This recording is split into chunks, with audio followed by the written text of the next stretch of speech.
A lot of people kind of look at rules and structure as being kind of mean or a negative.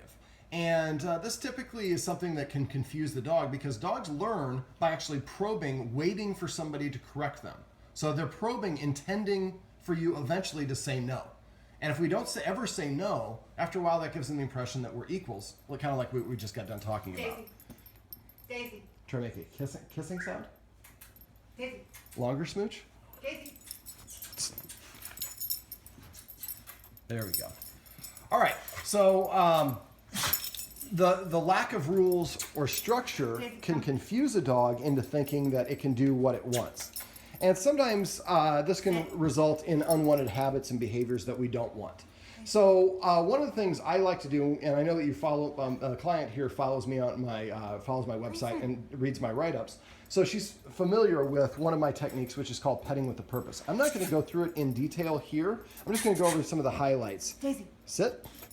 Because if you want, you can go to my website, doggonproblems.com, and just search for petting with a purpose, and you'll be able to see a whole bunch of videos that explain it in detail. But what it is basically we're going to ask the dog to earn affection or earn a treat.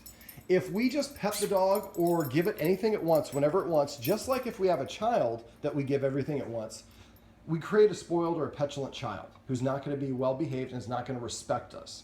Now, I work with a lot of clients where there's multiple people in the house, people who live there as well as some people who are visitors. And what I found is that the clients that get the best results, that get the quickest results, that it's easiest, are the ones where everybody is on board.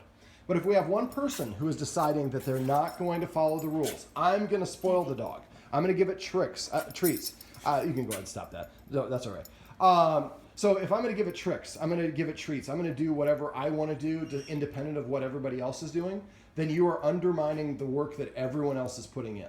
And so I would just, when you're watching this with your family, I would just make sure that everyone asks Daisy to do something before we pet her or give her a treat. If we don't, it's the same thing as giving a child every single thing at once, and then eventually we get a child that's not going to listen to us very much because it thinks it's right to get what it wants as opposed to having to earn it. And this is a good example right here. She wants to go behind me and get into my bag.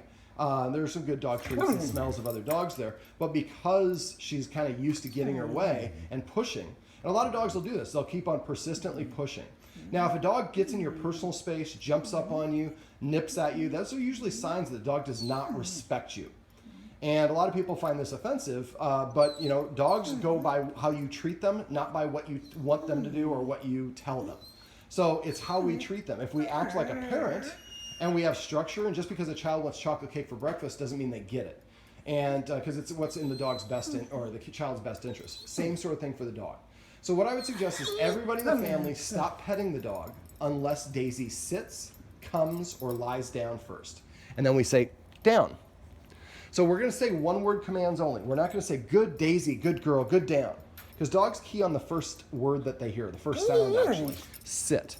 So as soon as she sits, I pet her and say sit. As soon as she lays down, I pet her and say down. If she comes to me and I didn't ask her, I just pet her and say come. Now if she comes and sits in front of you, that's kind of the transition that if everyone is on board with this, what will happen? Instead of jumping up on people or invading their personal space, she'll start sitting in front of them saying, look, I'm sitting in front of you, shouldn't you be petting at me and giving me attention? Right, Daisy? It's like, I got some scratching to do.